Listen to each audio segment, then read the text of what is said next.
Coming in hot, I'm your host and captain of the Reason to Reason podcast, Sal Galati. We're going to do something a little bit different. You're just going to get a taste, a dose of reason. Thanks for joining us. I'm going to tell you a little bit about my trip to the Art Institute recently. I enjoyed it very thoroughly, and I noticed on the steps when I walked in, there were some words, and I'll put a picture of what it looks like, rainbow-colored words, talking like buzzwords like peace and unity and tolerance and all these types of things. So I started reading it, and I saw the line I saw was that got me like, okay, I know what this is. I am proud to belong to a religion which has taught the world both tolerance and universal acceptance. We believe not only in universal toleration, but we also accept all religions as true. And immediately I'm like, well, that's not true. That can't be true. Not all the religions can be true. So it perked my interest, and I had to figure out where is this from, and I figured out it was from a speech given at that spot at the World's Fair in 1893, and it was the founding meeting of the World Parliament of Religions. The speech was given by a Hindu named Swami Vivekananda, and his speech was very much about acceptance and unity, and it sounded really nice. And this group, the World Parliament of Religions, is still around. Again, sounds very nice what they're doing, but if it's fundamentally based on a lie, it's not a good thing. And interestingly enough, the Bible predicts that the world, man in rebellion, is going to seek to get under one religion. And here's one thing I could tell you for certain: any religion that says everything's true is the wrong religion. It can't all be true. And nothing against Swami personally, but I'm going to use this as an opportunity to kind of compare what the Bible says versus this worldview, which is actually a worldview that is kind of seeped into the West. And this idea of like, what is truth, and is truth even real? Is there such a thing as truth? Can anyone know truth? It really comes out of this kind of worldview. That all said, it's nothing against Swami. It's just trying to unpack some of the things he says. They sound nice, but they're not true. They can't be true. So I want to give some scripture to kind of open this up and get us thinking. This is from 1 John 4, 5 through 8. They are from the world. Therefore they speak from the world, and the world listens to them. We are from God. Whoever knows God listens to us. Whoever is not from God does not listen to us. By this we know the spirit of truth and the spirit of error. Beloved, let us love one another, for love is from God, and whoever loves has been born of God and knows God. Anyone who does not love does not know God, because God is love.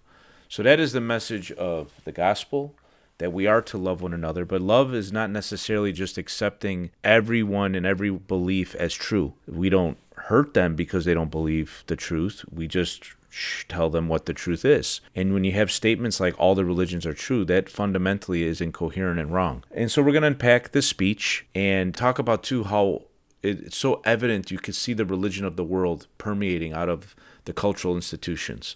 So here's the Art Institute. And look, they think they're doing something good, but they don't realize what they put on the steps was incoherent at its face. I was taking a picture of it actually because I wanted to talk about it more. And a guy smiled at me, and the smile was like a smile of like affirmation that like I'm one of the good guys that believes what's on the steps.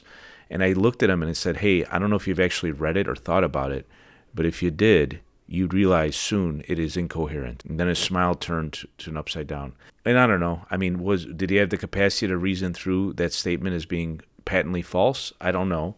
And I was with my kids, and I didn't want to get in an argument with him, so I just moved on with my day. But telling people the truth is love, and that's what we're going to try to do here today. So interestingly enough, the apostle that is traditionally ascribed of going to India and sharing the gospel is Thomas. And we have a famous conversation between Thomas and Jesus when Jesus is assuring him of who he is. And Jesus says to Thomas, I am the way and the truth and the life. No one comes to the Father except through me. Now that sounds pretty exclusive. And you know what the fact of the matter is?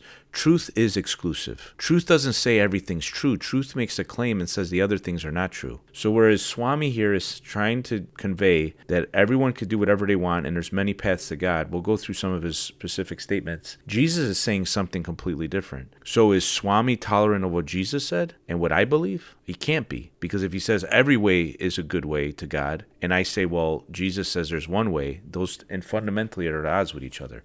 So then what we have to discuss is which one's true. So let's talk Hinduism a little bit. I mean, there's many varieties of Hinduism, but a couple of the key principles are karma and reincarnation. And these are ideas and words that have got into even the mind in the West. Now, Christianity is at odds with these ideas of karma and reincarnation. So is Swami embracing and tolerant of my faith? You see, I mean, it doesn't prove me right. We'll talk about why I believe I'm right. But it just the statement in and of itself that all the religions are true is at odds. Another element is polytheism. They have upwards to 330 million gods. And the God of the Bible claims that I am the only God. So if we read from 1 Corinthians 8, 5 through 6, and this is Paul kind of addressing people sacrificing meat to other gods. For although there may be so-called gods, and he uses a small g, in heaven or on earth, as indeed there are many gods, in quotation marks, and many lords, in quotation marks, yet for us there is one God, the Father, from whom all things and for whom we exist, and one Lord, Jesus Christ, through whom all things and through whom we exist. It's interesting, right? And I'm going to talk about this in the next episode, and this is like a great setup for it, that God is one, yet three persons, and kind of how the divinity and the humanity of Jesus is the only reconciliation of what the Old Testament prophesied Messiah would be, fully God and fully man.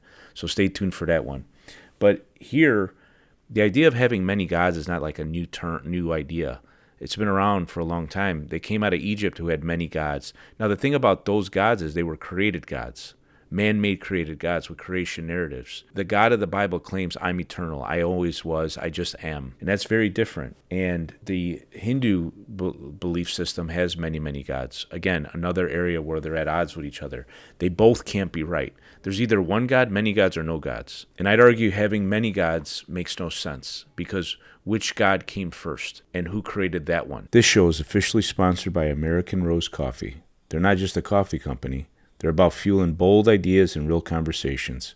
Every roast is crafted for people who think deeply, challenge the norm, and live with purpose. If you want coffee that matches that mindset, head to AmericanRoseCoffee.com. That's American Rose Coffee. Bold coffee, bold conversations. So now let's go into his speech, and we're going to just do parts of it. I am proud to belong to a religion which has taught the world both tolerance and universal acceptance. We believe not only in universal toleration, but we also accept all religions as true. So first off, that can't be true. And secondly, it makes it seem as the position of other worldviews is to not be tolerant and accepting. It doesn't matter to me whether or not someone accepts what I believe to be true. It doesn't hurt me, and I have no reason to hurt them for it. We do have a freedom of religion in this country, and I'm grateful for it. It doesn't mean everyone has to believe what I believe, but it doesn't mean I have to agree with what everyone believes. See the difference?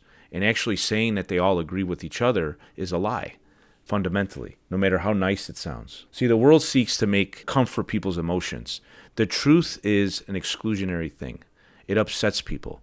That's why Jesus is offensive, because he claims to be the only way. It's much nicer to say, oh, there's many ways. There's many ways to God. Find your way. He goes on to quote a hymn that he remembered from being a boy, which is repeated by millions of human beings, according to him. As the different streams having their sources in different paths, which men take through different tendencies, various though they appear, crooked or straight, all lead to thee. Really. So let's compare that to what Jesus said. Enter by the narrow gate, for the gate is wide and the way is easy, that leads to destruction, and those who enter by it are many. For the gate is narrow and the way is hard that leads to life, and those who find it are few. That seems pretty different than what Swami said. So how could they both be true? One is tougher to deal with, and maybe that's why people don't want to accept it as true. But I believe it's true. One's easier to deal with, and one sounds nicer. Does that make it true inherently? Obviously not. Now he quotes from the Gita, which is their holy book. Whosoever comes to me through whatsoever form, I reach him. All men are struggling through paths which in the end lead to me. That's interesting. Let's compare it to what Jesus said. I am the way and the truth and the life. No one comes to the Father except through me. If we argue that there's a spiritual battle to keep people from accepting the truth, can you see where these ideas are coming from the world, and how they're attractive to the world? Like we read in John, they're from the world, therefore they speak from the world, and the world listens to them. The words of Jesus would never be on the steps at the Art Institute. Those are too offensive. The words of Swami are on there. And the words of their sacred writings are on there, even if they're incoherent. Because the world doesn't want the truth. The world hates the truth. He goes on. Sectarianism, bigotry, and its horrible descendant, fanaticism, have long possessed this beautiful earth. They have filled the earth with violence, drenched and often with human blood, destroyed civilization, and sent whole nations to despair. Had it not been for these horrible demons, human society would be far more advanced than it is now. But their time has come, and I fervently hope that the bell that tolled this morning in honor of this convention may be the death knell of all fanaticism, of all persecutions with the sword or with the pen, and of all uncharitable feelings between persons wending their way to the same goal. So there you go again. Interesting. It's almost prophetic. That speech was given on September 11th, and 100 years later we had the 9/11 attacks. So it has not gone away. It's not the end of it. And what man has to learn, and what the Bible reveals, is man in their stubbornness and pride will continue to think they could achieve what only God could offer, which is this kingdom that we all seek, where there's justice and peace and everyone has what they need and no pain and no sorrow. But it's not going to be achieved by man's ends. We did this in the Return to Babel episode. We could talk about Marx's lie versus Jesus' truth and just see this theme over and over and over again. It sounds good to the mind because man wants to feel like they could achieve it and they don't need God. But the truth is we need God. In a final point, he writes, much has been said of the common ground of religious unity. I am not going just now to venture my own theory. But if anyone here hopes that the unity will come by the triumph of any one of the religions and the destruction of the others, to him I say, brother, yours is an impossible hope. Do I wish that the Christians would become Hindu? God forbid. Do I wish that the Hindus or Buddhists would become Christian? God forbid. See, there's a fundamental difference in what I believe and what he believes. He doesn't even believe what he believes is true because he allows other people to have their beliefs and say that they're true as well. I allow other people to have their beliefs. Who am I? I can't tell people what to believe and what not to believe. But I also can say clearly that what I believe is true and make that claim and say that not all of them are true. And if what I believe is true, in love, I should be telling people, hey, that doesn't make sense. That's not true. Consider what Jesus said. Consider what Jesus did. Look at the evidence for the resurrection. So he, like many today, are interested in labels. I don't care what you call me. I follow Jesus. I believe what he said is true. I believe he was fully God, fully man, was crucified for my sins and rose in defiance of death, conquered death, and in trusting him I can live. And he is the only way to the Father. I believe those things. I believe the statements he made. I have evidence to believe that they're true. So no matter where in the world someone's born or what their label is, Hindu, Buddhist, Muslim, Jewish, they could receive and accept that truth. It has nothing to matter what the world calls you. It matters what he calls you. So the reason why I wanted to do this is to just show you how pervasive the religion of the world is in your face, in your kid's face. I'm not upset about the steps. I'm not going to protest the steps, but it was a religion pontificated on those steps. And I get the people that put it up there had good intentions, but they're misguided. You have to challenge these ideas that make no sense and see what's really behind them. It's pacifying people to lure them to their ends. Tell them what they want to hear, make them feel good. The truth is not interested in your feelings. That's a famous line from Ben Shapiro. And it's true here. And it's true for Ben too, who has not accepted the truth of who Jesus is. I pray that he does one day. So in the spirit of the show and why I started it, seek the truth. Don't seek comfort.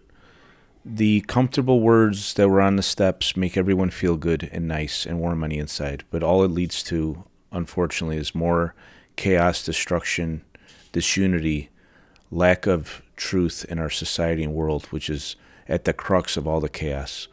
He predicted 100 years ago that that bell rang and this speech and this organization was going to usher in peace and utopia among all the worldviews. It hasn't, and it won't. Spoiler alert.